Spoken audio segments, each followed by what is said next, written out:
Good evening, everyone. We're starting today. We hope to have continuation, to turn it into a series of lectures about marriage and about, Shlom Bayit, which is one of the main problems today in the world, not only in the Jewish world, in the entire world, that many of the couples who get married, they struggle to maintain and to keep their marriage healthy and happy. And when you see that most of the people suffer in their marriage, you begin to ask yourself, what's the point of getting married if it brought me more suffering in life than actually happiness? So many of the people who got married unfortunately get divorced. We see the divorce rate in the world, especially in the Jewish world in the last 20 years, is only rising. Every month it becomes worse than the month before.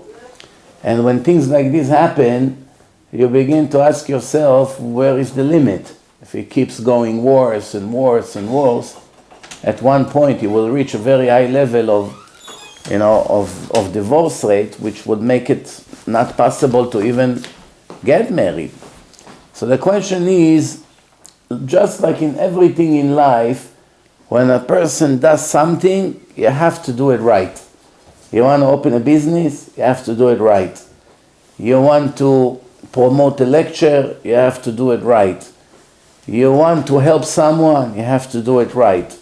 If you do it half and half, or just to do it that you can say I did it, usually it doesn't work.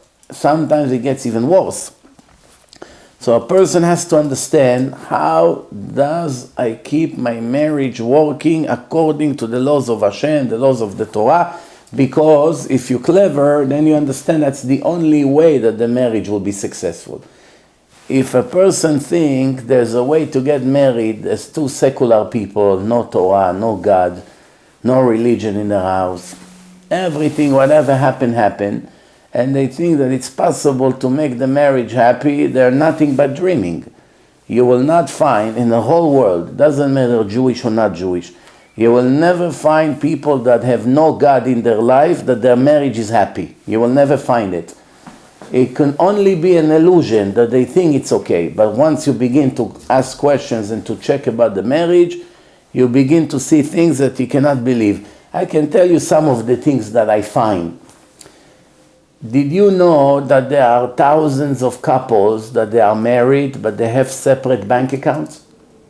The man has a bank account and the wife has a bank account. She works, whatever money she makes, she puts in her account, and he works and he puts in the account, and they decide between them who pays for what, and they live like two roommates that each one has obligation what to pay, like two roommates in a house. One pay the electric bill, one pay the water bill, one pay for the school, one pay for the tutors, whatever the case is, they decide. Everyone pays separately, and that's how it goes. And if one day they get divorced, it stays the same. They continue to pay, they decide about the kids. To begin with, there was never a marriage. It was two roommates who had relation. And by the way, in case you didn't know, in America it's a very common thing. People move in, they don't love each other, they have nothing to do with each other, but they live like two animals. They have relation when they feel like doesn't have to love each other or to have any feelings. This is the way the world became.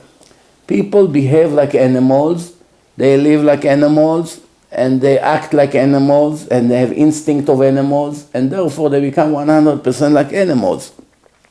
Animals, they meet in a field, no feeling, no nothing. They can have babies 2 minutes later, it's no problem by them. They can have a baby here, baby there. Anyway, they don't have to pay for their tuition, they don't have to raise them, they don't need doctor's appointments, psychologists, changing diapers, fighting in courts for custody. They don't have this. The monkey was born here, he's jumping on a tree. They don't have to fight, I'll keep him, you keep him. It's very natural by them. You never find two monkeys fighting for custody. Why? Even if they hate each other, after they give birth to a baby, the baby is independent. 10 minutes is in the world, is already jumping. A little bit he eats from the mother, a month later he's free.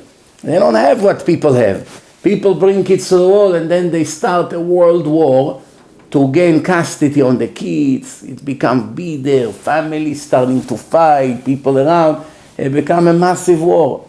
What's the point? If people don't want to get married in the right way, better not to get married. Better not to. Why? Because if they get married in a wrong way, it only gets worse than not to get married at all. Many of the single people think, let me just get married no matter what, as long as I don't stay single. I cannot live anymore lonely like this. I'm single, I don't have a woman, or I don't have a man, and I'm suffering so much on my own. I'm already 27, 29, 32, 35, everyone with his problems. Let me just get married to anyone better than my situation. And that's a very big mistake. Because being alone, it's a problem, I agree. I mean, nobody wants to be all his life alone. It's natural, people want some company.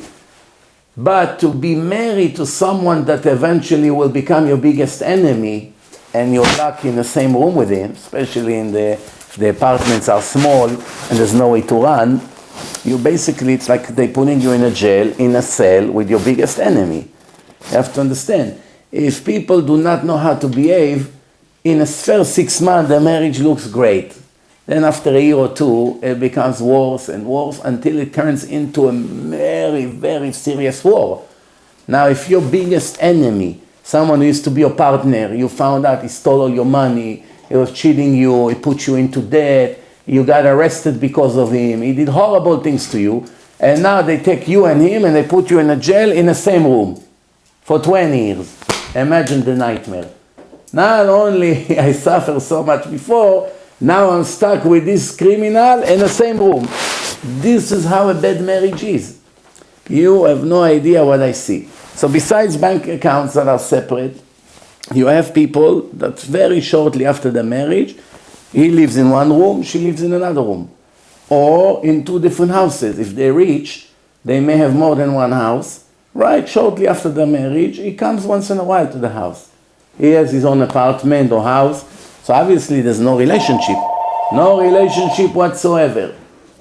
Okay, so that's an example how the marriage to begin with was never good.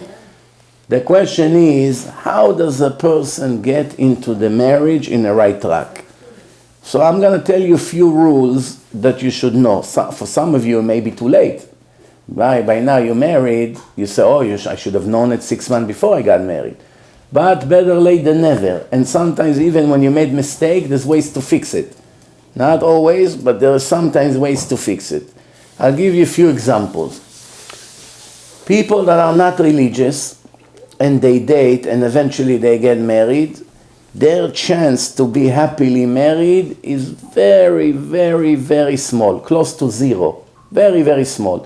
Now I know what you're thinking. Why? My parents, they're not religious, they're not Shomer Shabbat, but they live already 30 years and they're okay. They're nice, they like each other, they do things together, they go on trips together, they're in business together. You're right. Your parents, yes, but you are not. Because the world changed completely. What was then 30 or 40 years ago, it was a different generation. It was very primitive. There was no Facebook, no internet, none of the movies that we have today. The world was not so materialistic and so open. It was a different world. People came from primitive background, especially by the Sfaradim.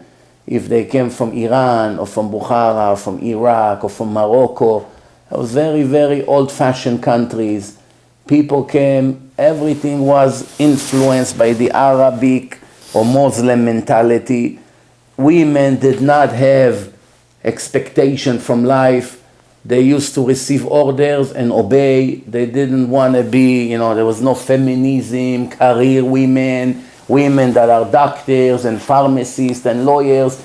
In the previous generation, women did not even go to school all over the world, even in Europe.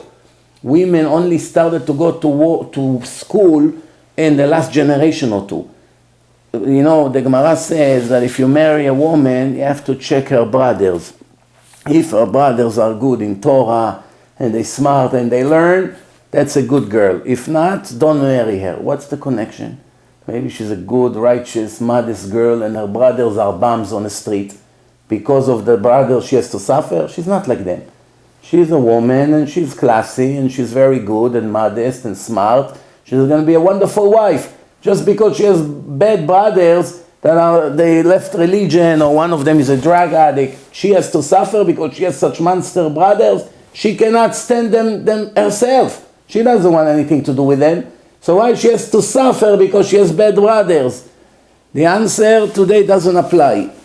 Today you check the girl specifically. You have to check also the family in general, obviously, because you're going to live with them, you're going to sit with them in holidays. But mainly the girl. Why? What's the difference? The answer is because back in the time women did not go to school. They didn't go to yeshiva. They didn't know how to read and write. Whatever they knew in life came from their brothers. Their brothers come from yeshiva, they sit home, they learn Gemara, they learn halachot, they learn Chumash, Parashat HaShavua, in the house or in Shabbat table. That's where she get all her information from. Because she doesn't go to school. She's helping with the laundry, she's hanging the laundry, she's taking the laundry to the lake. This was primitive world. It wasn't like today you press 2 buttons and the laundry gets done. They used to go, bring it, they used to hang it. Everything was very primitive. There were roosters walking in the backyard. They have to pick up the eggs. They cook, they bake, they take care of the children. They sew, sometimes they work, they sell vegetables in the market, they help. But women were basically servants in good faith. Nobody forced them, but this is the way the world was. There was no such thing that a woman will make money and the husband will be home with the kids, like you see sometimes today. It was a whole different world. And today the world changed. Today women have rights. Today you cannot treat women like you treated them 40 years ago. It's never going to work. You try to force it on her, you'll be divorced in a month. It's a whole different world. Women are educated, they go to good schools, they go to Bet Yaakov. Some women know more Torah than their brothers. They come home, same age more or less. She knows more Torah, more Mishnah, more Chumash, more halachot than her brothers. She's more serious in learning. So today is a different story. Today without Hashem in a house, without religion, without Friday night meal, without Shabbat meal, without children who goes to yeshiva and comes home and the culture of the Torah is in the house, it's almost impossible to live in peace and harmony. Almost impossible. That's one thing you should know. So the chance to be secular, to get married and to be happy, almost does not exist. Not by Jews and definitely not by Goyim. Those who are religious now, let's talk about people. What does it mean religious? There's different levels of religion. Some people only shomer Shabbat and eat kosher. Sometimes mikveh also. But that's it. They dress like Goyim, they walk without kippah, jeans with holes, culture of the Goyim, tons of gel in the hair. They're not so, honest in the business. They do a lot of bad things. But they have some good things. They keep Shabbat, they eat kosher in the house, they keep the holidays.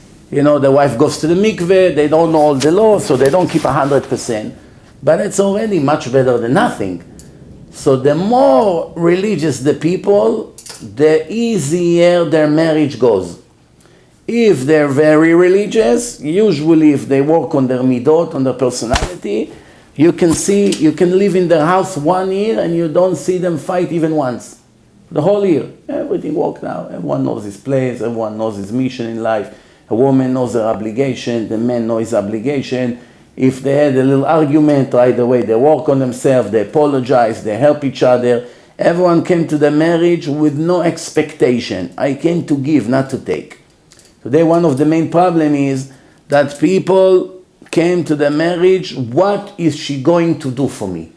How she's going to cook for me, how she's going to do my laundry, she's going to do my errands, she's going to make my deposit, she's going to give me children, she's going to raise them, she will feed them, she will take care of them, she will take them to the doctor, she will make my breakfast and my lunch, and she will clean the house. She basically have to serve me in everything I want. That's how some of the men think. Women, they come to the marriage, what is he going to do for me? What kind of house is going to buy me? It starts with a ring. What kind of ring? And then what kind of house? And how many maids is going to give me? What kind of car will he buy me? Will it be cheap on me? Will he give me a nice fancy Jeep?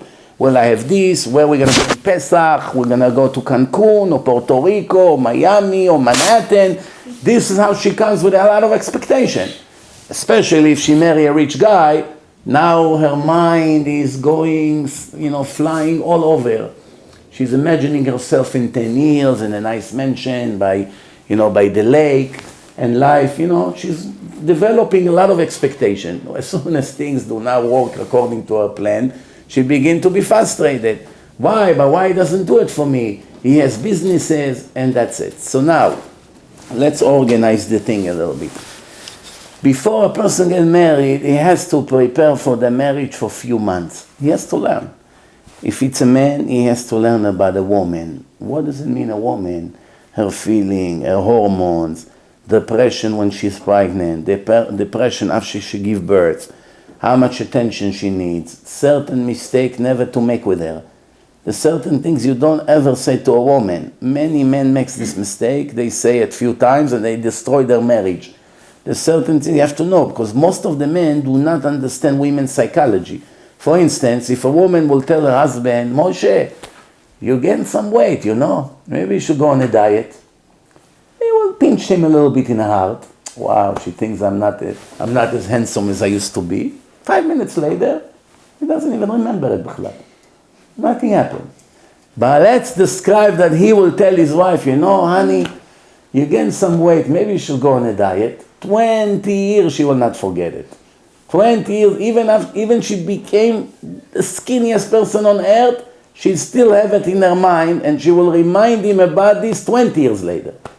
Or if he tell her, you need to ask my mother the recipe for her osavo. Yours is not so good. Or the ashpolo, whatever. That's a dead sentence. She will never ever forget this insult. Or learn from my sister. Why are you so annoying with the kids? Look how my sister handling her kids. Finished. Now she will hate the sister. 20 years or fight. This is the way the mind of women work. You never compare them to anyone. You never criticize them. You always give them compliment, even if it's a total lie. Even if the food is horrible. Even if she's not exactly such a baker. You only give her compliment. If you want things to be fixed, you have to find a way how to do it. But you never tell a woman, oh, this is so bad. You should really practice more. Or why are you doing like this? Or what kind of dress you bought? What kind of taste you have? Why colors like this? Sometimes people, out of innocence, not out of evilness, they make comments, 2, 3, 6 months, and they destroy their marriage. Now the wife already has resentment from him. For instance, one guy once came to me many years ago, in Bet Gavriel after a lecture. He said to me, I think something went wrong. I think my wife is cheating on me. I said to him, why? What makes you think so? He said, I don't have any proof. I check the phone, I check the computer. I don't find anything. And she's home in the house, but I'm almost sure that it's her. I said, what makes you think so? He said, we got married. First few months, marriage was paradise. We together, much like before it, much nice, lots of excitement, love, happiness. All of a sudden, she's avoiding me. Nothing. Every time I want to be with her, she gives me an excuse, my head, this, that, I don't feel good, that. All kinds of things. Once, twice, 3 times, come on, I get the point. Something is not the same. So I say to her, let me ask you a question. Did you tell your wife recently, since before the problem began, did you tell her she gained weight? So he said, yes, she did gain weight. He said to me, I said, but you told her that? He said, yes. I said, okay, your marriage is over. So he's looking at me. What do you mean your marriage is over? I said, you don't understand now. Now it will take you 20 years to convince her that she's okay. One comment, she lost her confidence. So I told him, let me tell you a few more things that she does. Say what? Say, when you're together with her in a room, she always cover herself. She cover herself either with a blanket. She never walk in front of you. She's avoiding because she doesn't have confidence to show herself next to you. You say, yeah, you're right, I never paid attention to it. It's true. So I said to him, you see, in one comment, look what the damage you made to your marriage. It's nothing to do with cheating. She just lost her confidence. She doesn't feel comfortable around you. And that's what it is. So that's why a person has to learn to get ready for the marriage. Women, same thing. Women, you know, when they go into the marriage, a woman has to know her job in a marriage. Her job is not just to lay on a couch and the man will serve her and everything. Moshe, pick up the kids from the school. Moshe, get the car from the garage. Moshe, go buy me this. Come home, help me. I need help all the time. So the person said, listen, I'm walking out of the house. I killed myself. I come home late at night and now I have to work another 3-4 hours as a housewife. What's this marriage is about? So people have to learn their duty and obligation before they get married. If they didn't do it before, they might as well learn now. Better late than never. Now a few more things a person has to know. In marriage, if you don't get the point that your soulmate is the most important thing in your life, your marriage will never be successful. In the day you decide to marry this woman and the way you decide to marry this man, that moment you have to turn a switch in your mind and understand from this moment on, once the marriage is finalized and we decided to get married, from this moment on, this woman is going to be the most important thing in your life. The number one, before your father, before your mother, before your brothers and sisters, before your best friends. The days that your father was your boss and you know, everything he say you run and do, it's over. Now your wife comes before your parents. Same thing by the women. When the day you decided to marry this man, he comes before your father, before your mother, before anyone in the world. This is what the Torah demands from a person. ועזב את אביו ואמו ודבק באשתו. Once you get married, you leave your father and mother and you stick to your wife. Meaning her interest is your interest. If there is a contradiction between what she wants and what your parents want, you never tell her, but that's my father and I cannot tell him no.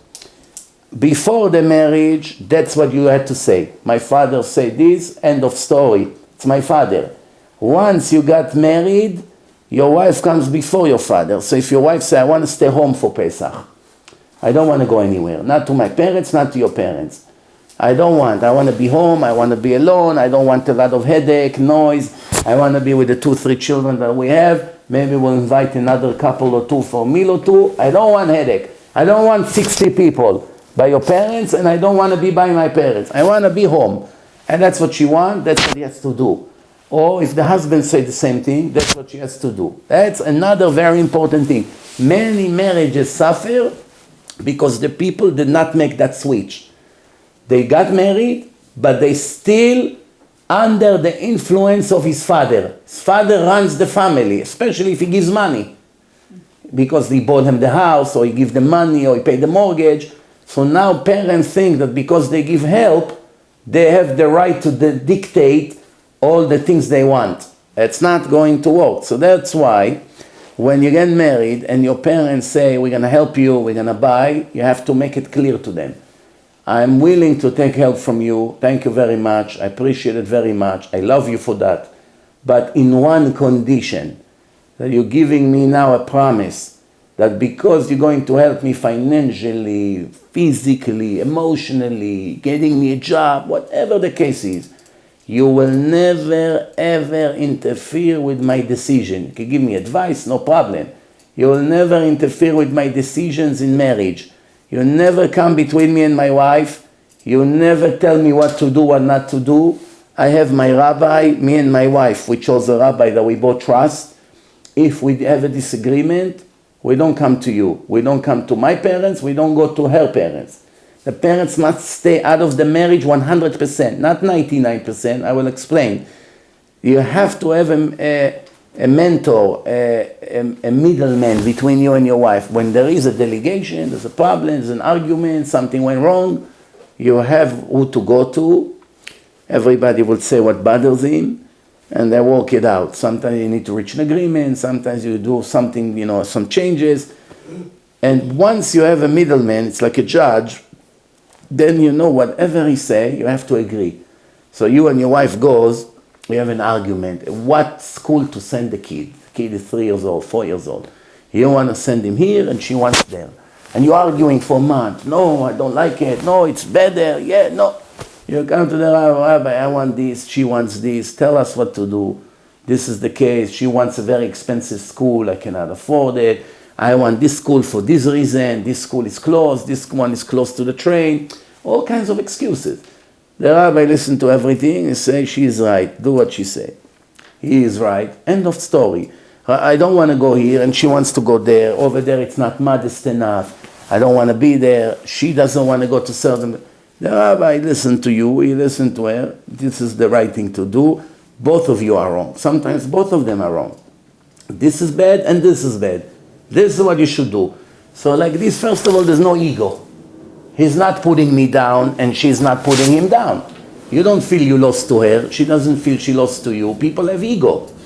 If people don't work on their character, on their traits, it's very difficult to maintain and to succeed in a marriage.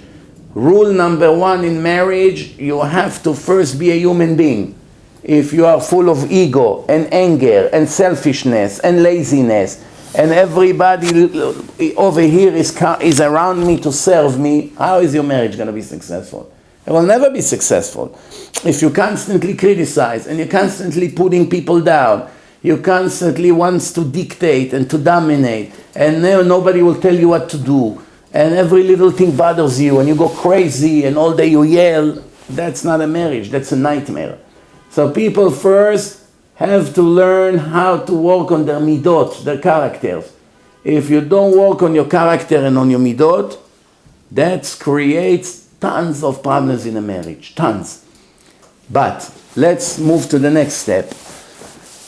One important rule in marriage, you never, ever, ever mix your parents in your problems in a marriage. Never. You don't ever call your parents and say, Dad, Mom, I have a problem with my husband, I don't know what's going on, is this, is that, he's doing that, he gave money to this person, now what's gonna be, he's doing a lot of stupid things. You never ever mix your parents in nothing.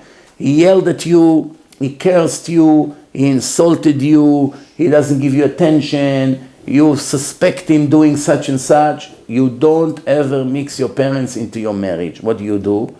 You go to the rabbi. Again, like I say, you have a rabbi, I have something that bothers me, or his wife, the Rebbitzin, you can talk to her, she passed the message. And you go and you tell them. It's better they know all the problem. They're not going to be malicious to go and do things. Parents, they mean well. Most of the time they do what's wrong for you, not what's right for you. For instance, I've seen parents, they begin to put pressure on their daughter. Take the kids and come home. Leave him. I'll come pick you up right now. Don't worry, we'll give you everything you need. Come, we have the room, we'll clear another room for you. You'll be by us. I don't want you to live with him anymore. What is she going to do? Her father control her. So he comes, he picks her up. The marriage is over. For what? For nothing. If they would go to the rabbi in 1 hour, the problem would be resolved. A week later, nobody would even know that there was an issue. Most of the time, it's ego. Sometimes he didn't want him before the marriage, and they put pressure on him, let her marry, it's a good guy. So to begin with, he has a negative opinion on him. 1 or 2 incidents that she tell her parents, they become his enemies. Now it's Lashon Hara and gossip and sour faces and all kinds of nasty comments. And that ruins the entire family, not only their marriage. It mixes up the whole thing. Then the parents from the other side get involved. It becomes a nightmare, especially in close community like here. Hashem Yirachem. If one of the father is angry, the next thing his partner knows, the next thing his wife, the next thing is the neighbor. All of a sudden, half of Queens talking about what's going on in your house. Why? Because you were not smart. with all the pain and with the fact that you sometimes need somebody to talk to. Sometimes women feel lonely, they need somebody to talk to. That somebody cannot be your parents. Because what happened, after a few times that you keep telling your parents bad things about your husband, they can't look at him anymore. Even though he does a lot of great things, you don't tell the parents that he does a lot of great things. You only tell the negative. So they hear one thing, second, third, fourth, fifth. After a year, they already heard 7 or 10 times that he's bad. He didn't come home. He went. He told me he's coming back tomorrow. He stayed another 2 days. He disrespects me. Doesn't help me. He doesn't care about this. He doesn't care. So the parents only hear negative. In their mind, what a son-in-law, we have such a monster. They don't see that he helps, that he gives her money, that he buys her gifts, that sometimes he apologizes after. They don't see that part. They only see the negative. Same thing by the man. If he comes to his father and say, Abba, this is not the wife I expected. She does nothing. I come home, no hot meal. Can you believe it? I come home from work, no, what? Something takeout she bought. No food on the table. The father, what? She disrespect you like this? You come home, there's no hot Bukharian meal? Finish! Bring her home now, I want to talk to her right now. Oh, what happened? The meal, she ate it on a microwave. It was from Shabbat, leftover. He has complained. Shtuyot. If you really think about it, it's embarrassment to even mention it. But you'll be surprised. You know how many times guys came to me and say, I don't want to stay with her. Why? Do you know how many times I came home, there was no meal ready? So I said, that's the reason you're going to leave your wife. Then when you speak to the wife, when you hear her side of the story, she said, well, you tell me if I can prepare a meal. I get the kids dressed in the morning, I put them by the bus, I run to work, I come from work at 5 o'clock, I had things to do, he showed up at 7, not all the time I have time to make meal. Not every day is Shabbat. So when I told the guy, you know, when I come after my lecture at home, you don't expect me to wake up my wife at 1 a.m. to make me something to eat, no? So what do? I take those pretzels from the bag, and I eat them with a little hummus or cheese, and that's it, pickle or a few olives, finished. 1-2 minutes, eat a little bit, I'm not hungry, and I go to drink something, water, whatever. That's my dinner sometime. Really? You don't care not to have you came to the world to eat? You eat to live, not live to eat. That's another problem. Everyone wants to eat non-stop, from one dinner to another meal, to another restaurant, to another. This culture is not the Jewish culture. In a right Jewish culture, you eat very little to survive. You don't eat for the purpose of eating. That's why I don't care how delicious is the food and the spices and how exactly. It doesn't have to be such a holy ceremony. Whatever it is, rice, piece of chicken, Baruch Hashem, fish, good. Everything, salad today we eat. No big deal. It doesn't justify fights. If the house is a mess, Rabbi, my wife is very lazy. I come home, you have to see. Kids have chocolate milk all over. The shirts, for 2 days she didn't change the shirts. Tomato sauce, this, that. Everything is a mess. The toys everywhere. So he has a point. What is she doing all day? She's home, she's not cleaning, she's not organizing anything. He still doesn't have permission to say anything to her. Nothing. The way to do it is by giving the wives either books or CDs to listen to. You don't need to criticize them directly. You give a CD, put CD, this rabbi sent, they listen to. They listen, the obligation of wife, she hears it, she reads about it. Slowly, she takes it to consideration. What's the point? So the house is a mess, big deal. It's not the end of the world. Not every problem justifies a fight. If the people would leave the fight only to critical things, maybe 2-3 times a year they will fight. You have to keep the option to fight for very, very serious cases, such as she wants to put the kids in a life-free school that will destroy their soul. And you don't want this school because you know it's gonna be their end. For that, that's the time you have to insist and not to give in. But on other things, she wants to decorate the house. What do you care how? What do you care? She's in the house all day. She lives there. She's in her kitchen. She likes black. She likes white. What do you care? She likes this kind of shades, and she like this kind of chandelier, this kind of rug, whatever she likes, no problem. Also, man has to be generous. Now I know what the man thinking. Generous if you have money. If you work like a dog and you barely pay the bills, how are you going to be generous? The answer, now you have to be even extra generous. With money you don't have, how you can be generous? It's a matter of fate. When Hashem sees that a person wants to give his wife good, comfortable life and is not saving on her and is not cheap with her, take, enjoy, here is all the money, you run the house, I trust you, I know you're not just going to go and burn money, I know you're responsible, then Hashem enjoy to give such a man. But if he keeps everything, Moshe, we need things for Shabbat. How much? I need 300? Here is 200, here's 150, manage. Don't buy this, so don't buy that, don't buy. So Hashem said, well, you don't trust me? What? Where is your trust? For the sake of peace in the family, Hashem will give you whatever you need. Just do the right step. The first step you have to do. Ptach li petach, the Torah say. Open me a size of a needle, and I open you a hole. You do the right step. You show me you trust me. You don't count the money. Let the wife run it. You don't check every second what she bought and what she didn't buy. Be more easygoing. If you do it for the sake of peace to make her happy, the Gemara say. It's not me. The Gemara say, you want to be rich? Make sure your wife is happy. Better than business school. You go to business school 6 years to invest, to do business. It won't help you like if you make your wife happy. You want to be a chauvinist? You run the world. She's a maid. She only here to serve me and the kids. And she's going to be upset all her life. You're going to see how many financial damages you're going to have in your life.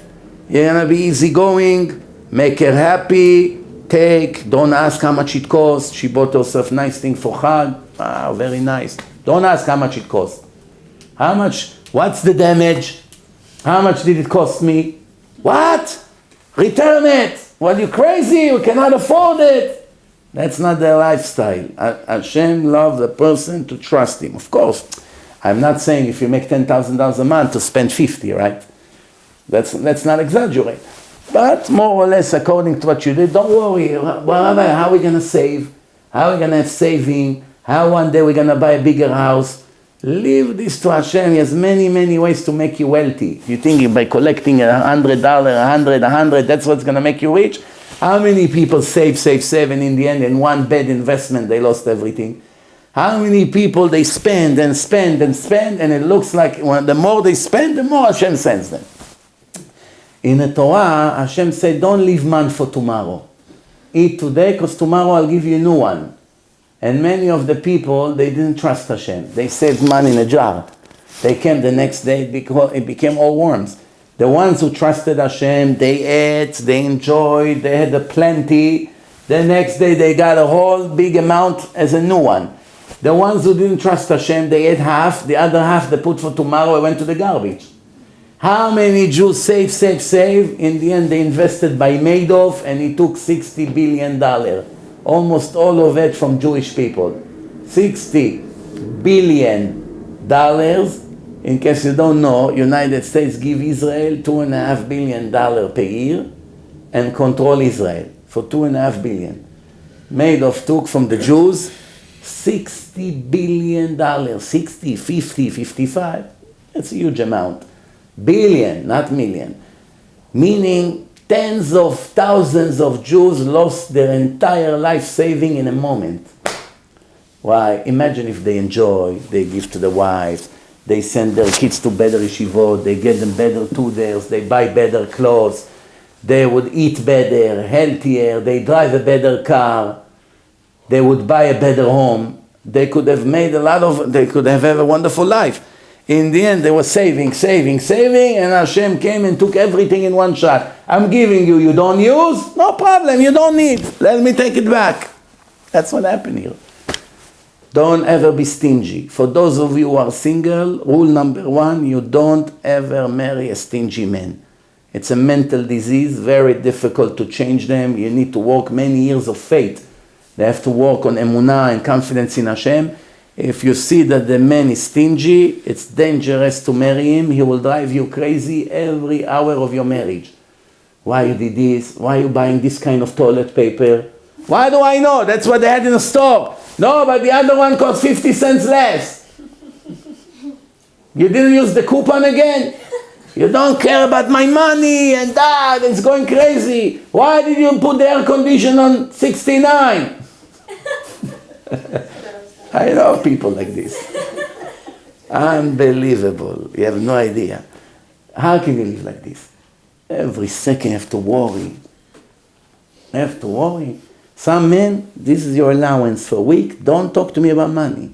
$250 a week. She has to manage. For her, for the kids, for the house, for the shopping. $250.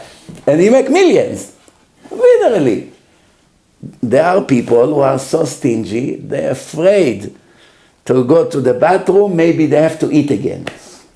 That's how stingy they are.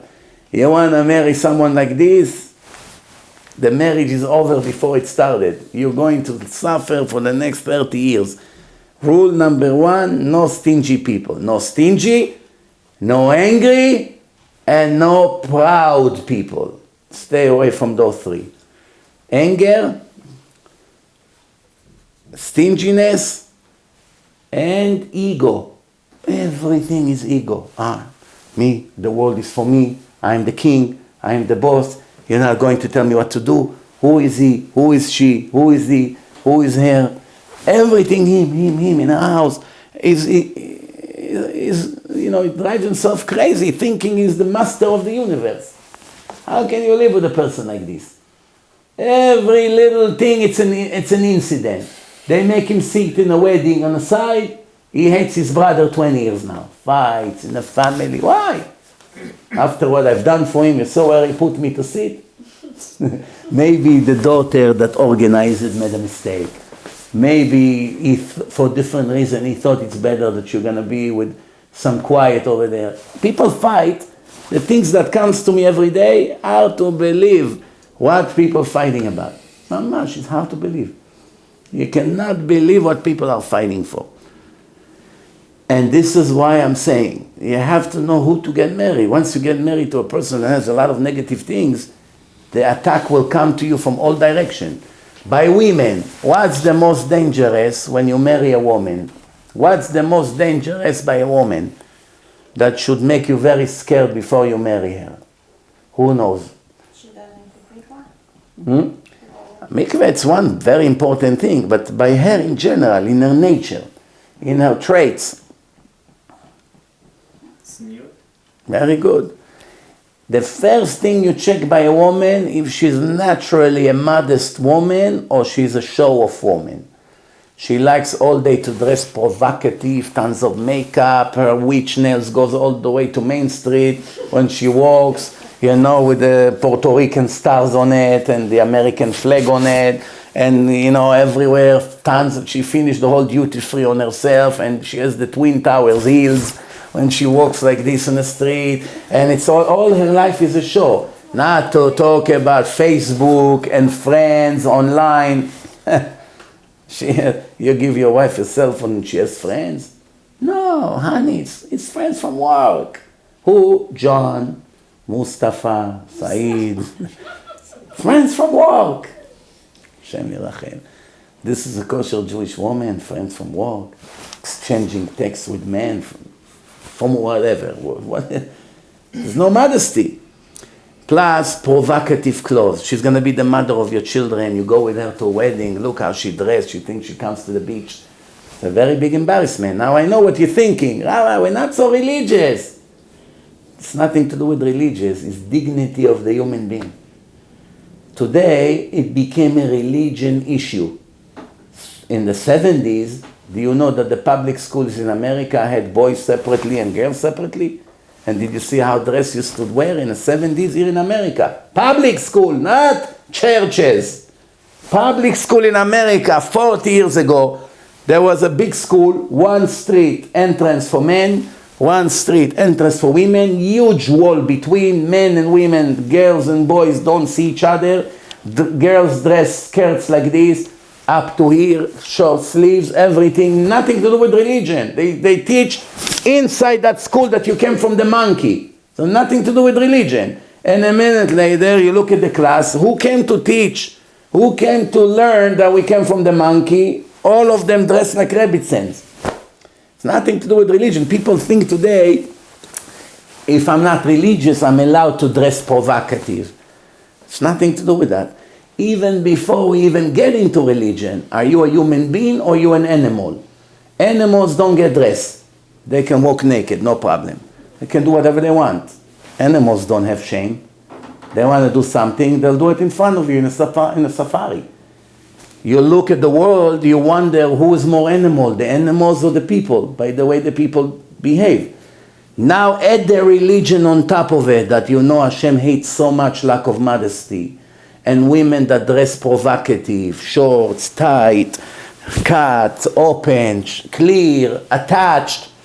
All these things that women dress, and they call themselves religious, and makes Hashem very, very angry. And unfortunately, it brings tons of diseases to our world. Tons. There's no wonder almost every house, at least one cancer patient. It's an epidemic. Thousands of people dying every month in the Jewish world from cancer. When 50, 60 years ago someone died from cancer? 60 years ago? Ask your grandparents. If when they were your age, if anybody heard the word cancer, bichlal. Look what's happening today. And the cancer, by the way, it's no coincidence. You have to be blind not to see. Number 1 cancer, breast cancer.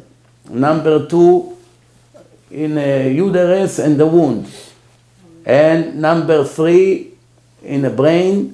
And by men, number 1, prostate. How can you be blind?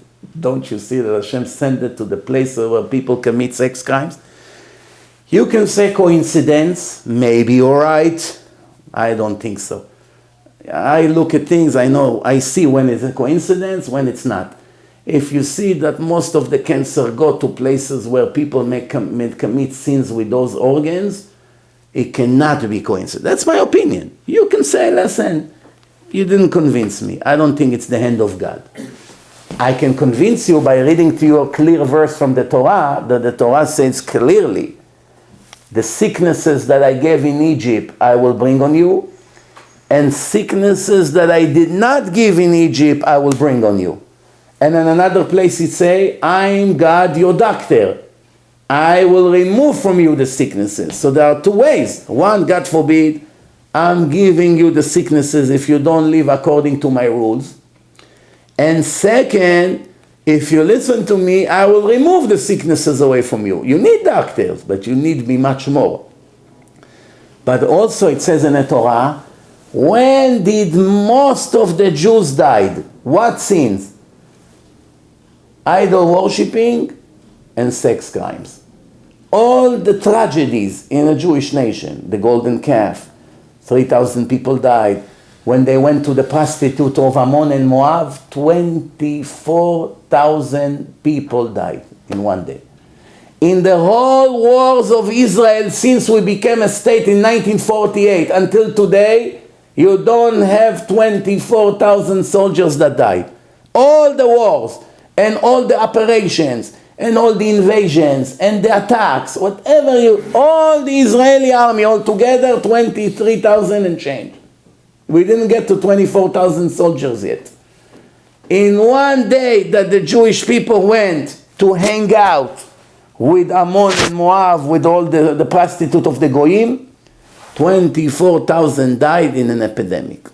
Why? Hashem cannot stand lack of modesty. So therefore, if you bring the lack of modesty into your house, your wife does not dress, she's not proper, man comes to the house, every man, every amigo, every Tony and Anthony and John, and your wife is kissing all these people, And who knows what goes through their minds on your wife, and you don't think about it. One time I gave a lecture, and I asked the owner of the place, I told him, I don't understand.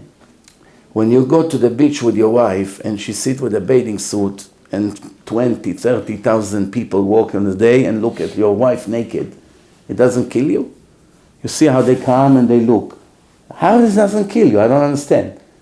You're not normal. So what do you mean? Everyone is like this. This is the beach. So I say, let me ask you a question. If you make a party here, your wife would make you a party, all your friends come, your father, your mother, relatives, everyone. They're all in your house. And your wife will come from the bedroom with a birthday cake with a bikini in front of everyone. She would come like this with a bikini, bathing suit, and come and say, Moshe, surprise, honey. What would you do? You see smoke coming out of his ears. I would grab her with the cake and throw her from the window. This is how he said. I'll throw her from the window. He already imagined it happening. You see, I had to see how he got angry. I said to him, listen, you fool. What's the difference if she's with the bikini here or she's bikini downstairs? What's the difference? She's naked here in front of people and she's naked here. Why over here it doesn't bother you and over here you're ready to kill her? Because you're nothing but a fool. Whatever society feed you, you eat and say amen. You don't think, but what's the difference?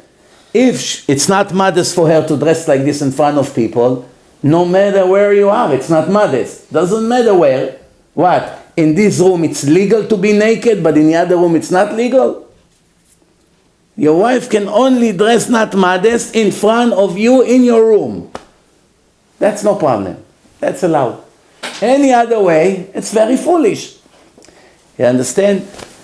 So, let's so far conclude what we said. One thing is, you don't mix the families. You don't tell the parents. You don't tell them anything that happened in the house. You need to have a rabbi that both of you trust. Every problem, you go to him or you call him to resolve the issue. Everybody has to work on his character. You have to work on emunah.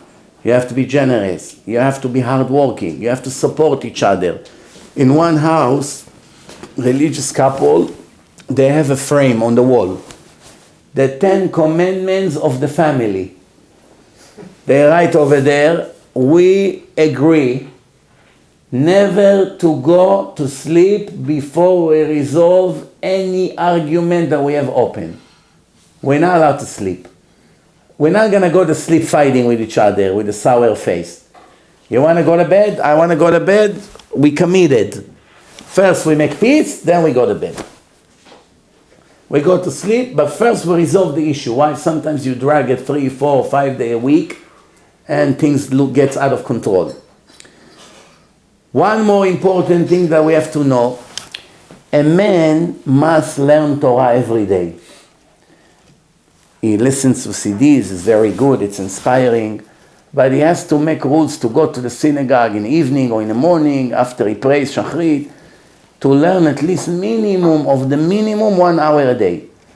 You'll be surprised how it's going to affect your life. First of all, it kills his evil inclination, his Yetzer Hara. Save him from looking around at the women. Save him from making mistake. Making him a better person, because the Torah promised that Hashem say, I created the evil inclination and I created the Torah as the antibiotic against it.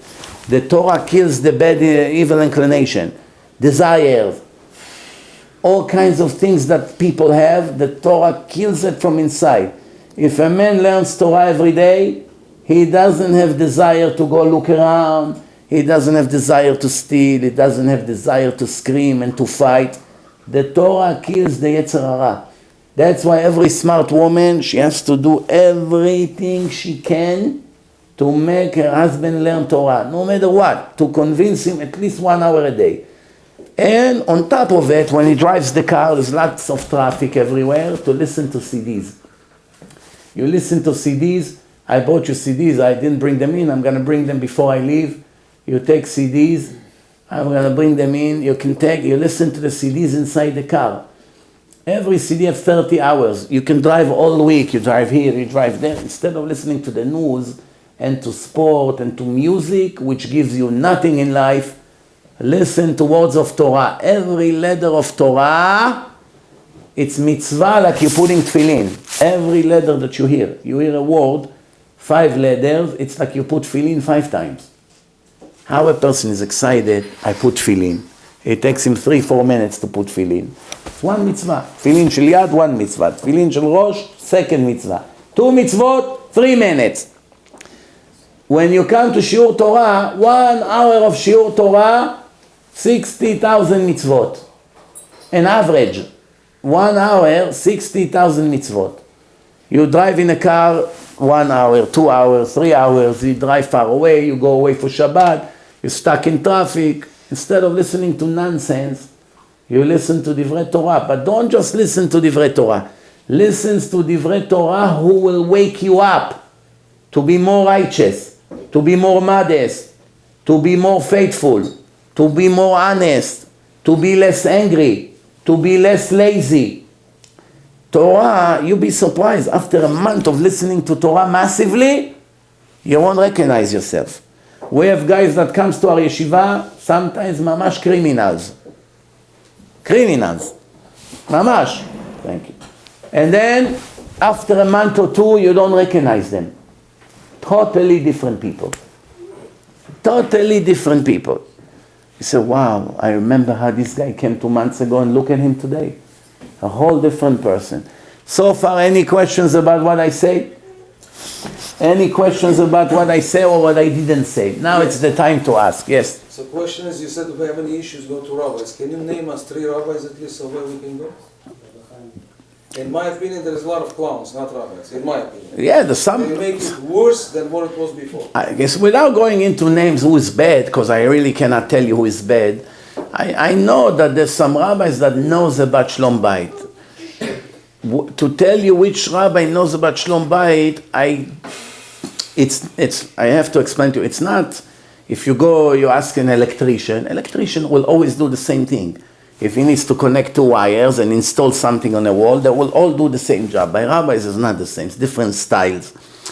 To some people, this rabbi is good. To some people, this rabbi is good. You understand? Some couples that have problems, I will be the best solution for them. But not for the other couple. Maybe for the other couple, Rabbi Chaimov will be the best. And maybe for the other one, Rabbi Chaim will be the best. So, it depends on the couple, depend on the wife, depend on the husband, depend on their style. For instance, by me, not everyone can handle the truth. That's the point. I cannot sit with a person and pretend. I must tell them the truth in the face.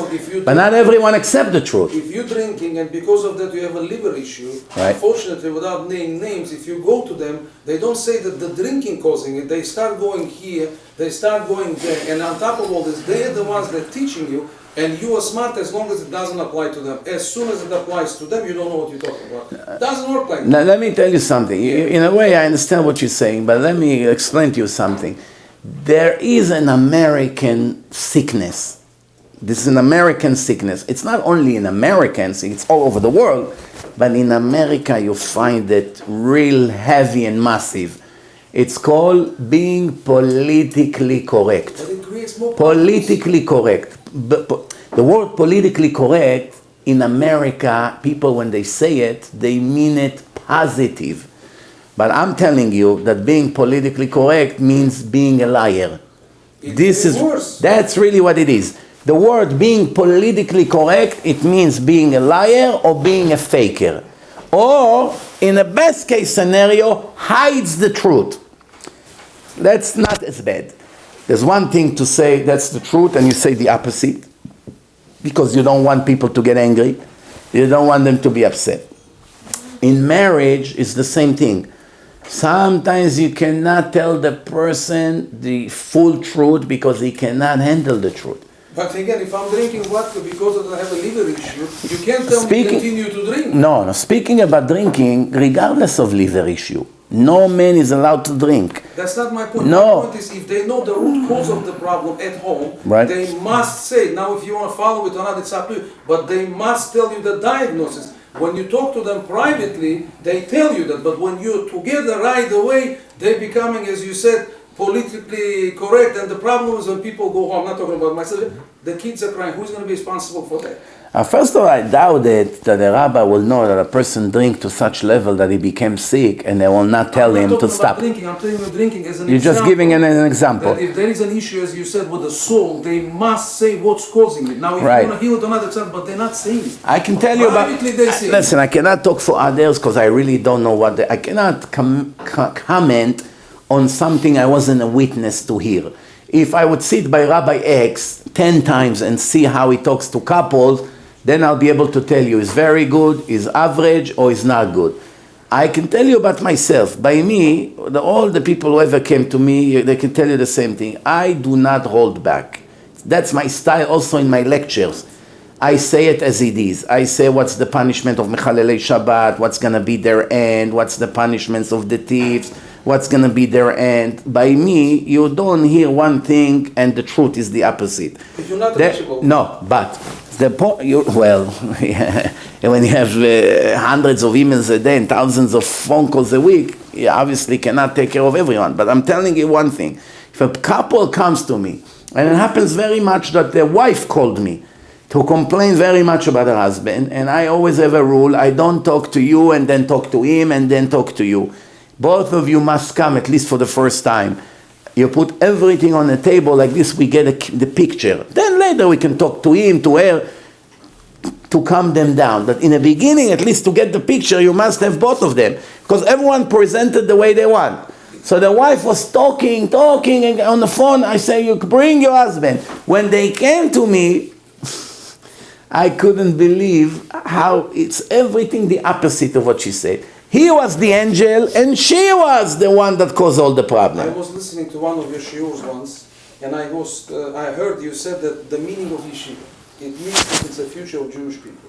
And then you said that those people that teaching, most of them has to be so sensitive to teach, because they're productive Jewish people. My question is not if I have a problem with my wife, but my question is, how many more families have to be destroyed before some of, if not most of these clowns from Main Street has to be departed from here? That's my question. Okay, so who is going to take responsibility? First of all, you know what it is. I have to explain to you something. You know, a person lives a wild lifestyle.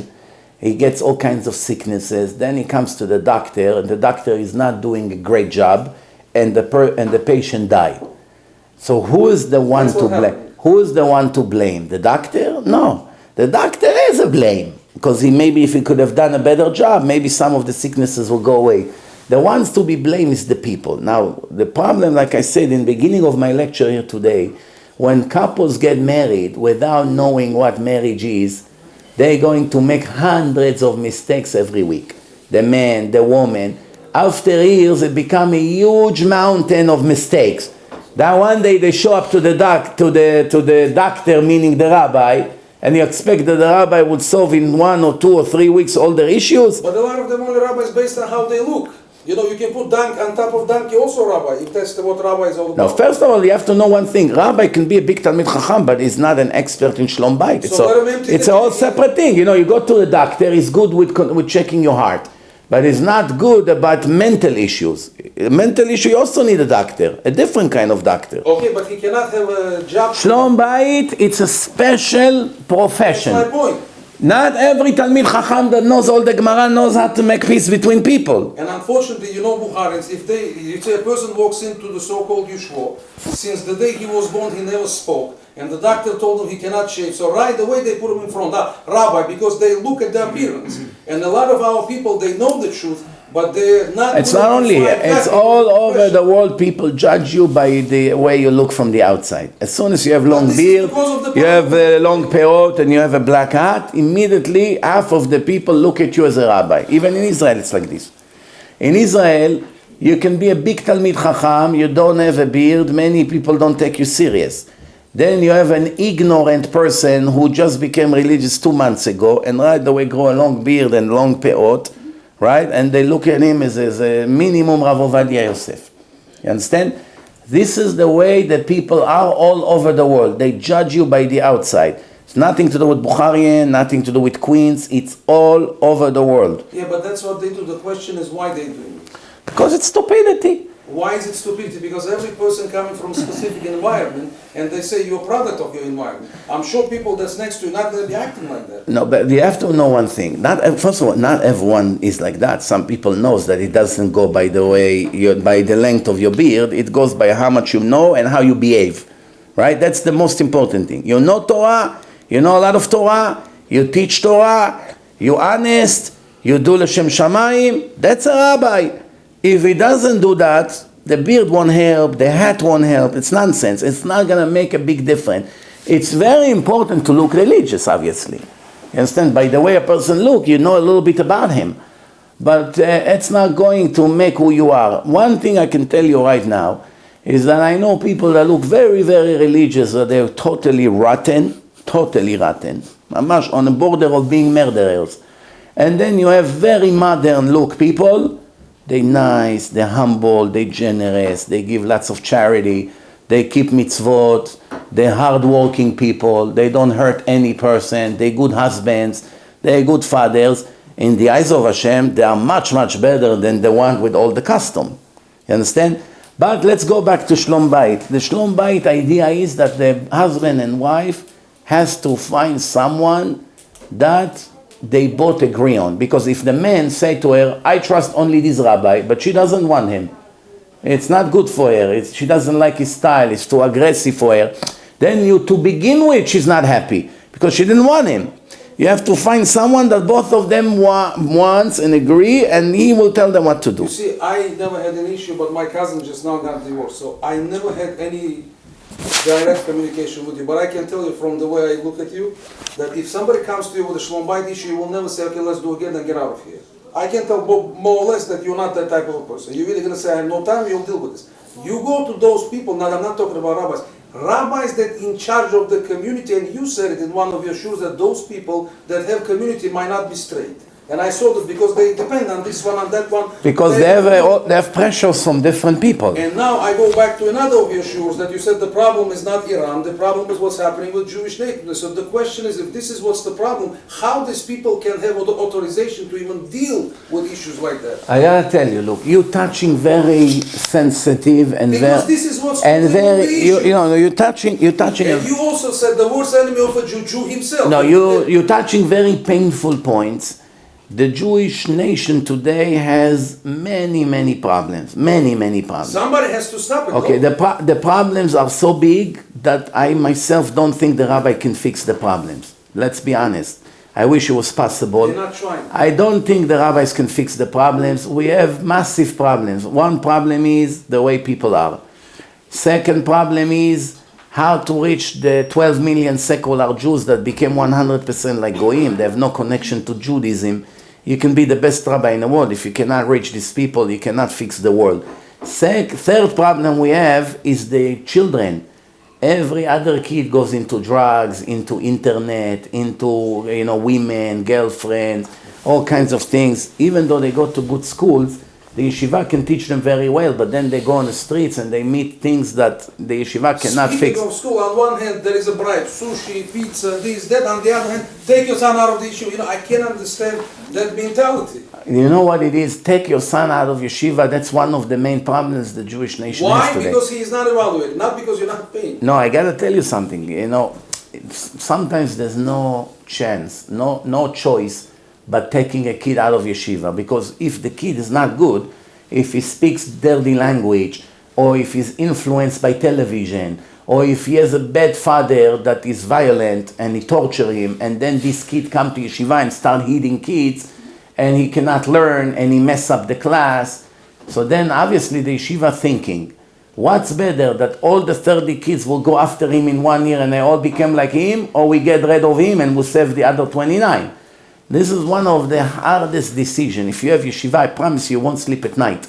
If you have yeshiva and you're going to have to make a decision, do I throw these 2 kids and save the 28 in the class, and then how can I sleep at night when I know I threw 2 Jewish kids out of yeshiva? On the other hand, if I keep them in yeshiva, the other 28 are going worse and worse and worse, and then I have pressure from all their parents. What's going on?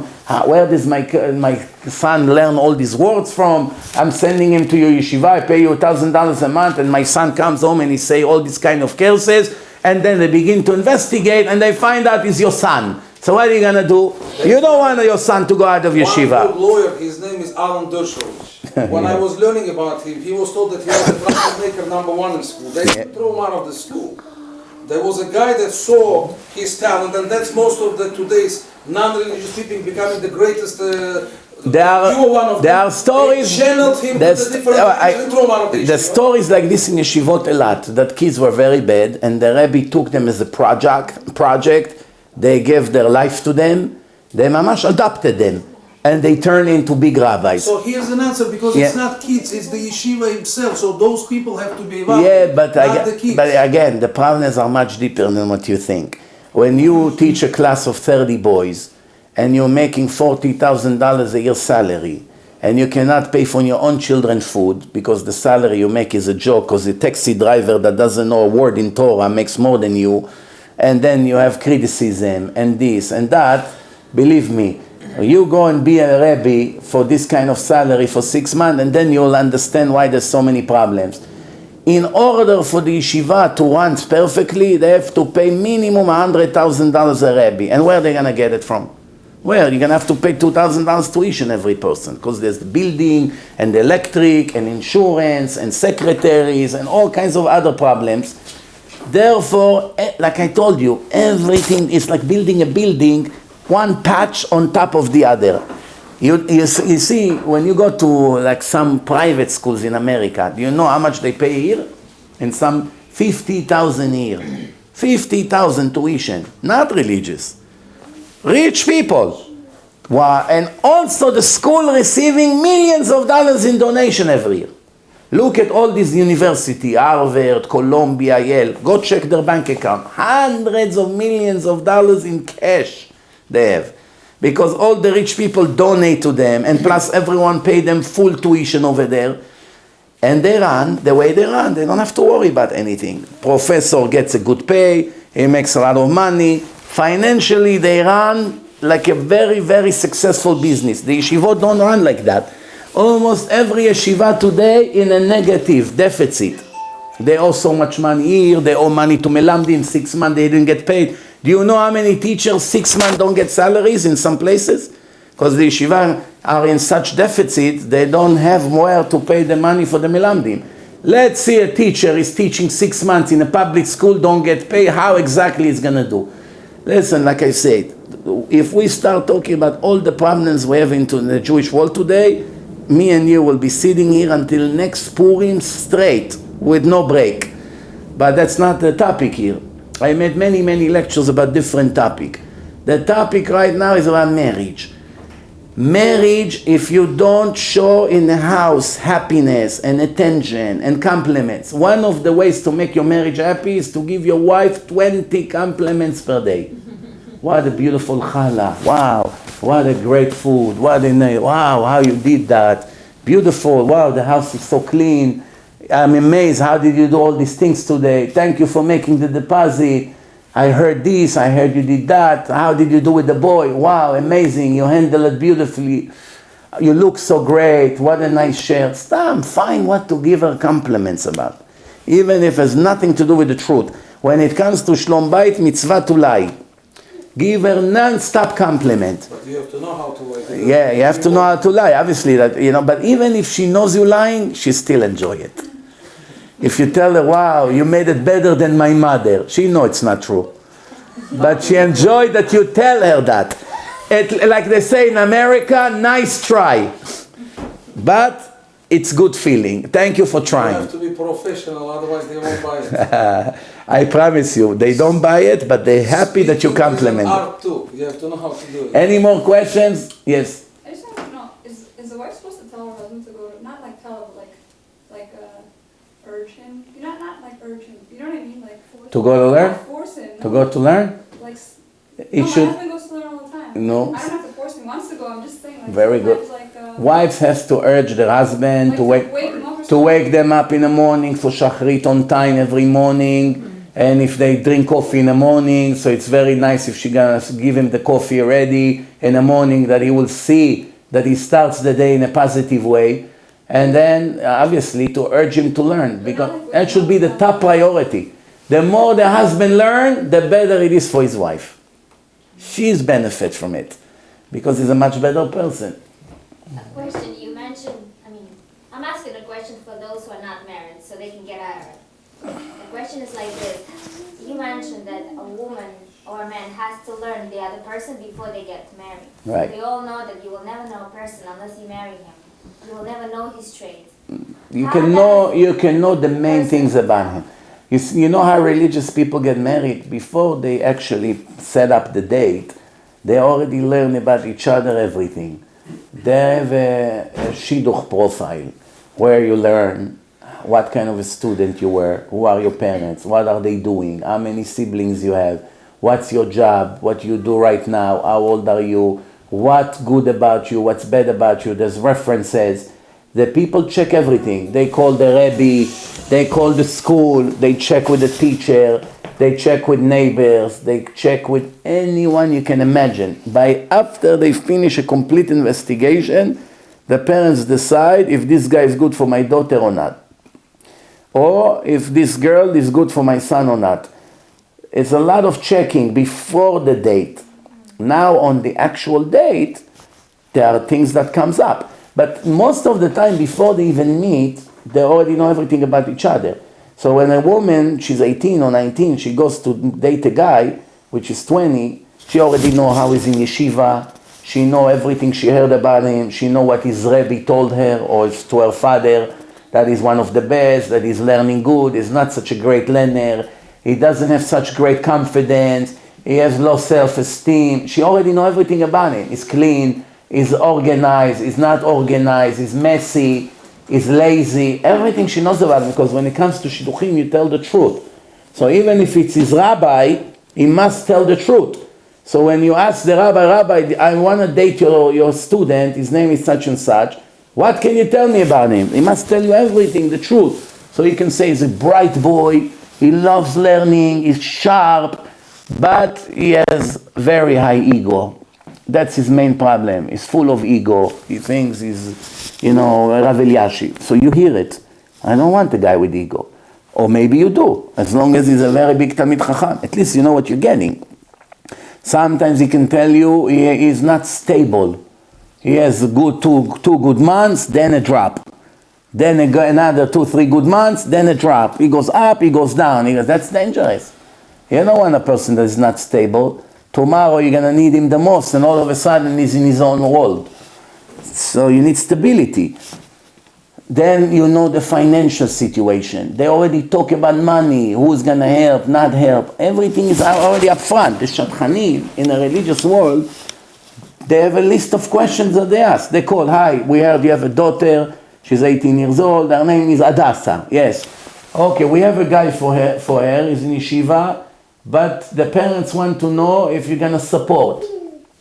You have a daughter, you're going to support them, 5 years is going to learn Torah, you will support. So you may say yes, you may say no. You may say no, they don't want you. You say yes, they're willing to give it a chance. How much you will support, how much you're willing to give. All these things by the religious people, they already know in advance. So the only really main thing is if they like each other. If they like each other as far as look, as far as they have chemistry.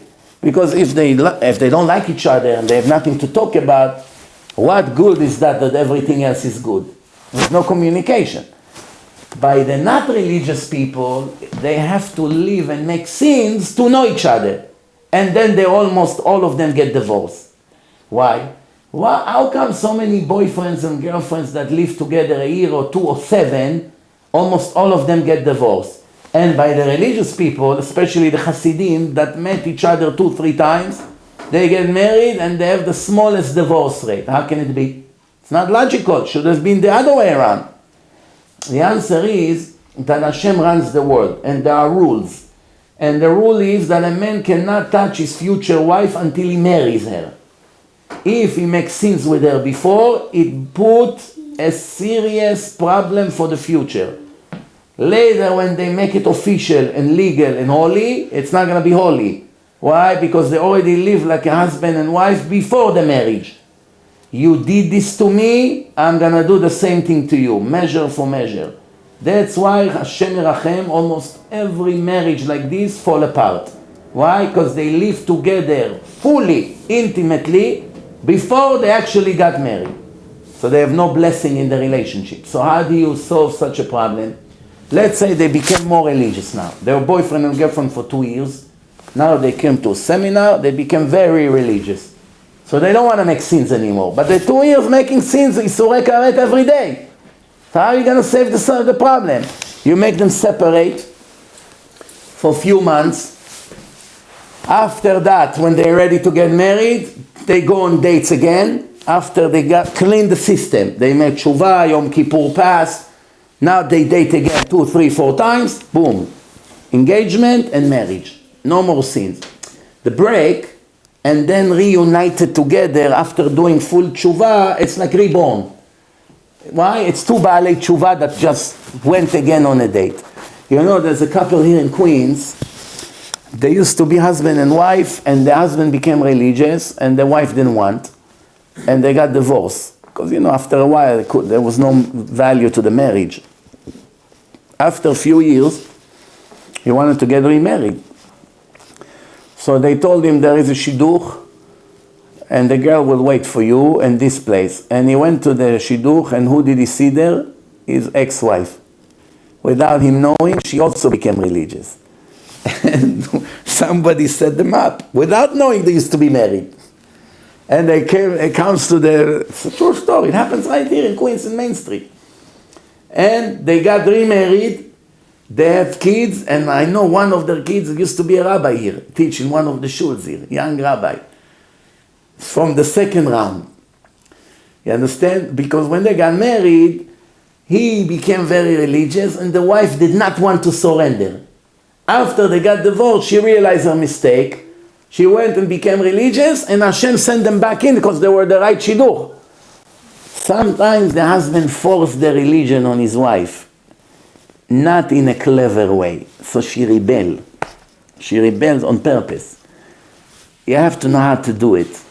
Main thing is to do it in an indirect way. CDs, books, somebody else, send her to lectures of rabbi coming to town. Go, there's a lecture over there. The topic is marriage, the topic is modesty, the topic is Taharat Mishpacha, CDs. I heard there's a great lecture about Taharat Mishpacha. Let's listen together. So like this, she doesn't feel that her husband is judging and criticizing her. Or the other way around. Sometimes the wife, she wants to force on her husband, and he doesn't want anymore. It's too much, Rabbi, I cannot handle it. You have to know how to do it. That's one of the hardest things. That one is religious and the other one is not, and the religious is trying to force the religion on the not religious one. And many times, with goodwill, good intention, they make mistakes. And because of that, the other side doesn't want to become religious. There was a way to make them religious. Without criticism, without pressure. It may take 6 months longer, but eventually she will get there. But because they put so much pressure, the marriage fell apart. That's why you need a rabbi that is experienced. He knows, he reads the people, he knows what to tell them, what not to tell them, what to tell the woman, what not to tell the woman. You need to know. I sometimes have people that are so secular that I know if I'm going to tell them everything they need to know, they will run away from me right now for 5 years. Next time I will see their face. They won't want to hear about religion. So I only tell them 2, 3 things. There's 100 things to tell them. What's the point? In Hebrew we say, tafasta merube lo tafasta. You want to grab everything, you grab nothing. So I say to them, Shabbat, kosher food in the house, and Taharat Mishpacha. I don't talk about kisui rosh for the woman. I don't even talk about the way she dressed, because I know it's not going to work. She's a total secular. Let's grab something. So they begin to ask, why, it's so important, Shabbat? And I say yes, for the blessing in the family, and I explain what Shabbat is, and then Taharat Mishpacha. So like this, there's a chance to start. 3-4 months later, he can add one more, and one more, and one more, and slowly. I met today someone, last time I met him was 5 weeks ago, with his fiance. They're getting married in June. He's a very, very famous person, all over the world. He's very famous on television, on the media. So he's getting married in June. So when he met his girlfriend, he was already listening to my lecture a lot, all the time, and becoming very religious. And his girlfriend, totally from a secular world. Her father is a very rich man. She grew up completely secular. So right away I saw that he's here in religion and she's in zero. What's the point of talking to her what he knows? So I say to him, start with Shabbos candle. Let her listen to Torah and science. First to talk only that the Torah is from Hashem. That she will realize that there is a divine book. Nothing else. Don't talk to her about mitzvot.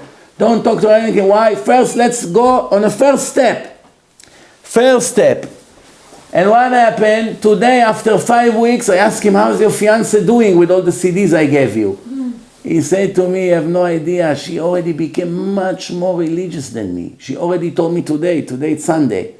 I'm waiting for Friday, I cannot wait. For Shabbat.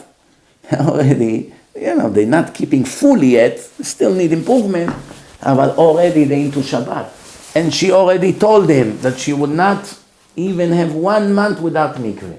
As soon as they get married, mikveh, taharat mishpacha. Kosher, they already eat. Here you go. You already have the foundation. Shabbat, taharat mishpacha, kosher food. What's the next step? Slowly to talk to her about her clothing. Even though it's a very, very big sin for a woman to dress not modestly on the street, tight pants, mini skirt, short sleeves.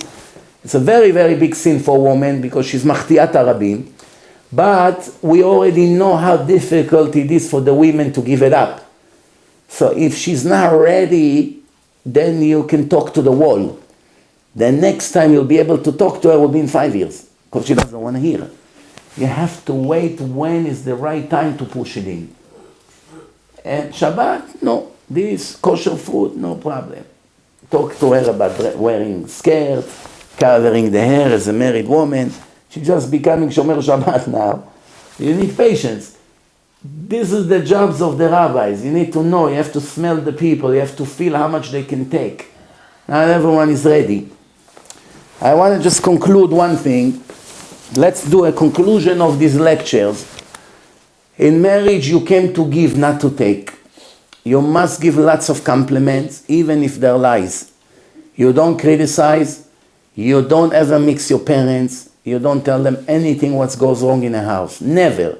You have to have a rabbi that you and your wife agreed on. You disagree on something, you go to him. You don't start an argument. You want to go here, she wants to go there. Okay, let's not fight. Rabbi, this is the case, tell us what to do. You have to be generous. Wife has to push the husband, make sure they learn at least 1 hour Torah. Wife, her job is to support the husband. He comes from work, lots of aggravation, customer, boss on his head, all kinds of things, traffic. He comes home, the 1 or 2 hours that you're together, you have to do everything you can to look nice to him, to look pretty to him, to dress nice to him. Not when he comes home, you see the wife after a war. You understand? Same way when you go to the supermarket, you put your show and the husband come home. Shabbat has to be Shabbat, has to be preparation, has to be holiness. Of course, taharat mishpacha and modesty of the wife is very important for the blessing of the house and the blessing of the children. Any more questions before we finish? You came to the finale. We're going to see you here every... I have to, after Pesach, we'll be able to do it every week. Right now, it's very tight before Pesach. Maybe we'll do one more time before Pesach, and after that, we'll make a schedule. Yes? לעילוי נשמת, השיעור היה לעילוי נשמת? איך? ביתי בת צורה. He gave a lot of examples of what a man should and should not do in reference to his wife. We barely heard any examples of what a woman should and should do in reference to her husband. When a woman criticizes her husband, is not so critical. That's why I didn't talk so much about it. Of course, it's not good to start fights, but man is not getting a scar for every comment that the wife makes. The wife mainly has to be supportive, have to be hardworking, not to be lazy, to try to get the house always clean and the kids are clean and the food as much as he's demanding. Because some men doesn't care. It's okay, you don't have to make. Order pizza, I'm good. Some men are easygoing.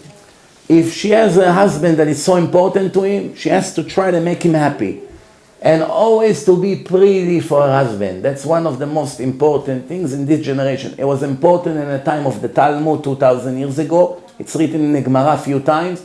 The wife must be always pretty for her husband. Always, meaning she doesn't have permission to gain weight, to not take care of herself, to always look nice. She needs to put makeup, so she puts makeup. She dresses properly. She has to be clean and smell good. Why? That the husband doesn't have desire to look at other women. Because one of the main things about the wife is to save her husband from sinning. And if she's pretty for him and presentable, he enjoys being with her. If she's not, he begins to look around. And that's where the problems begin. It's written in a Gemara by the biggest rabbis that we had in a history. That he asked them, why your wife is so fancy to you and she puts up all her show?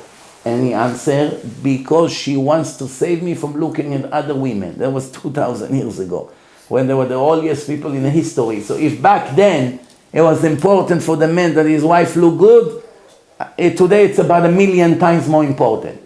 Many of the wives don't understand it. They don't care about their weight, they eat, they gain weight, they don't always clean. They don't understand how critical it is for today's generation that is so parutz. It's become a zoo, the world. The only thing a man has is one woman. And if he will be disgusted from her, what does he have in his life? You understand? That's very important. Good thing you mention it. You're smiling because you know how much I'm right? Or you disagree? You disagree? He's always smiling. He's always smiling. Okay, good. No, any more questions? You next week. All right? Don't forget. Thank you very much. Shavua Tov.